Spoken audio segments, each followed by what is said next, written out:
So with that being said, that level and time of confinement, it makes a big difference.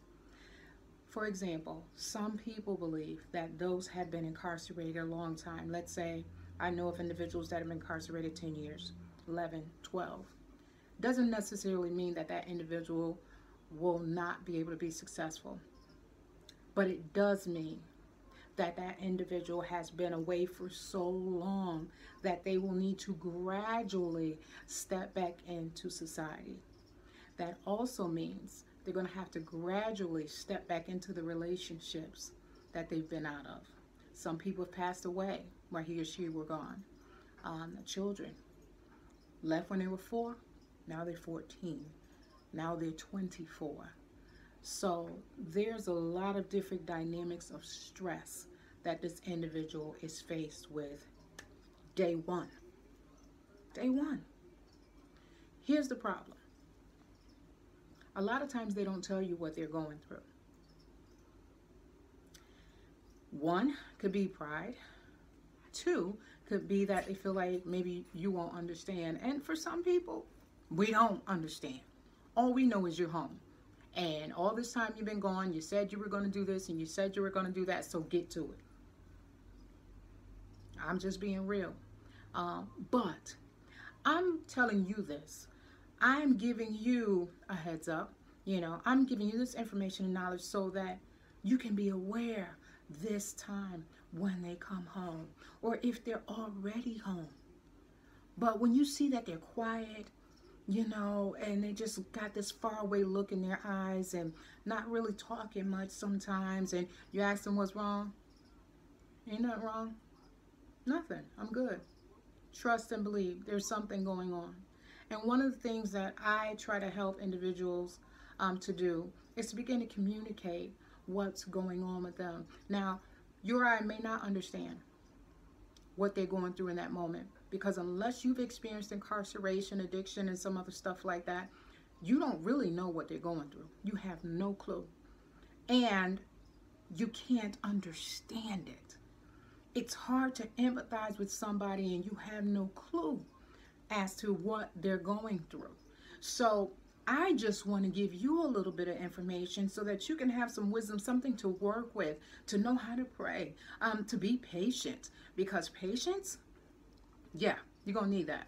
Patience is key because it's going to take them time. And wives and moms and grandparents, I know you're ready for them to come back and take their place. However, trust me when I tell you, if you force them too fast to step back into that place, they'll find themselves relapsing. They will be so stressed, and many of them still have not gained the tools and how to communicate that stress. Many of them, believe it or not, feel, well, I said I was going to do it. I'm home now. She's already been doing it, so I need to get it together. I need to play catch up, which is no such thing because you cannot catch up time, which is already past. The only thing that you can do is work towards your future and in your present moment.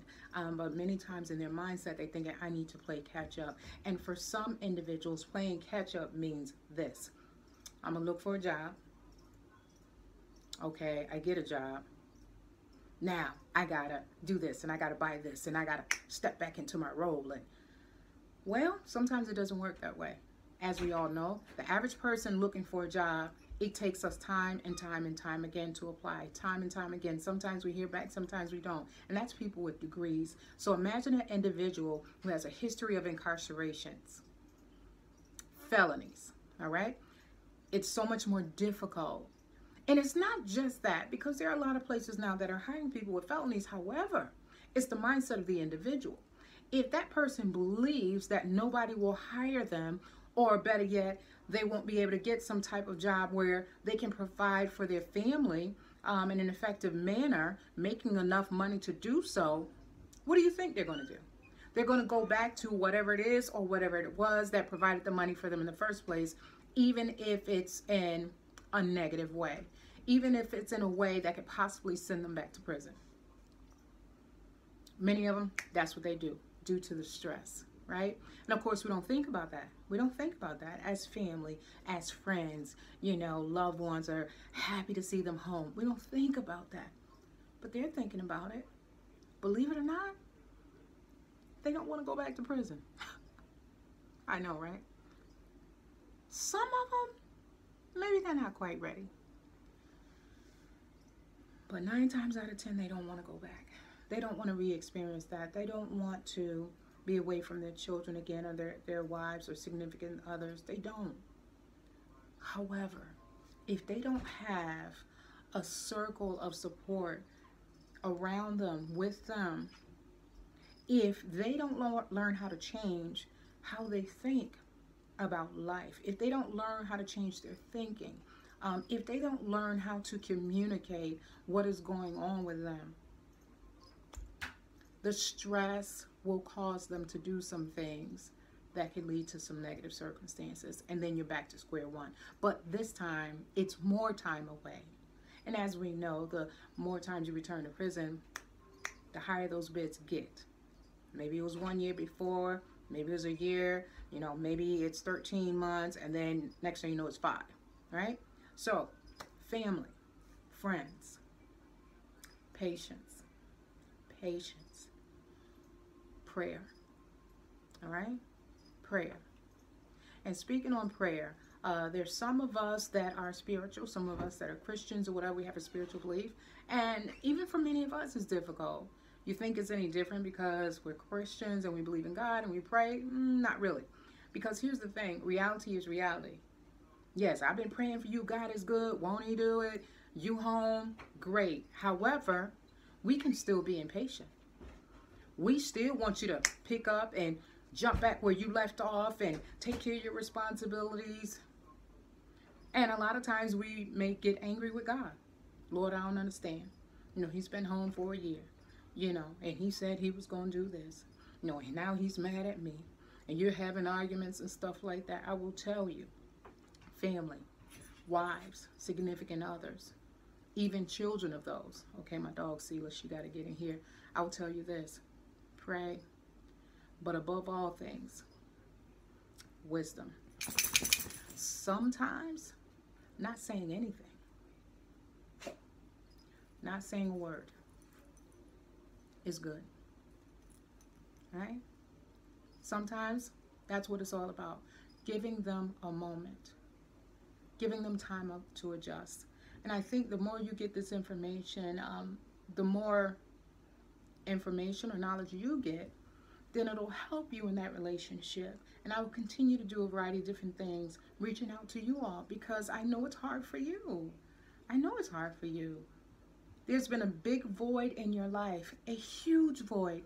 Many of you for years, a huge void in your life. And now that individual's home, but it's not what you expected. It's not what you expected it to be. They are not how you expected them to be. Because I'll tell you this one thing. Over the phone, sounds great. During a visit, sounds great. But when they come home, as I tell guys, as soon as you hit the gate, stress is going to be waiting on you right there. So you better be ready and prepared with a plan. And a lot of what I talk to them about is dealing with relationships at home. I do my part. They're required to do their part. But you're required to do your part. And loving that individual is going to be part of it. Being patient, once again, and I keep saying it. And like, I got to be patient with her because she all in the video. And I don't know why. Come on. All right? You see her? She's so cute. Her name's Sela. Pause. Meditate. Think on it. But anywho, get down. Patience. Prayer. And here's the other part. And I'm going to end this video and I'm going to come back with another one. Pray, if anything, if you believe in the power of prayer. Ask the Lord to show you what was the open door. What opened the door to the issues in the first place? What opened door to the mindset that the individual has that continues to create this chaos, these cognitive distortions, this twisted thinking that lands them in relapse or back in prison? Pray. Ask the Lord to show you. Ask him to show you how to communicate. Because if you nag and you don't know how to communicate to your loved one in a way that they won't feel like you're pushing and nagging, and if you don't know how to communicate correctly, they're going to absolutely push you away. And many of them, they're just going to shut down. And part of that shutting down will be calling a friend that they shouldn't be calling, not their sponsor, not their pastor, but going to hang out with that friend because now they need to relieve some stress because you nagged them for the first 30 minutes they've been home. I'm not saying that's everybody, but what I'm saying is this: be mindful of how fast you come at them. Give them a minute, him or her, to adjust. Pray. But you also communicate to them, because they're going to walk into a lot of stuff. How the kids have been doing, family members that have gotten sick, stuff that they have not known, that you've kept away from them since they've been incarcerated. Now they got to deal with that. And it's going to be difficult. I'm telling you right now, it's going to be difficult. Because in their mind, they are still trying to adjust.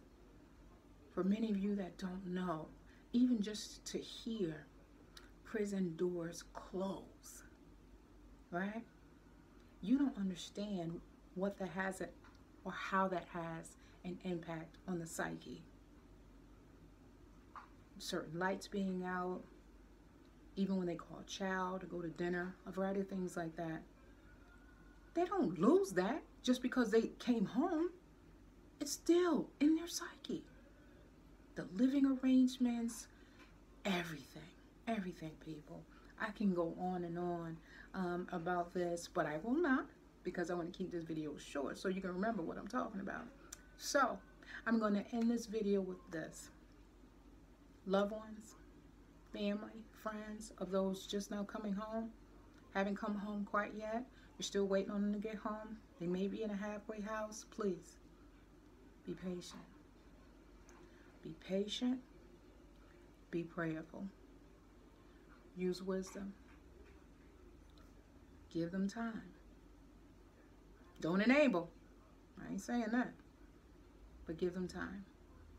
And we pray that this time they have learned something that's going to be instrumental to them being successful in life, and they will not return again. God bless.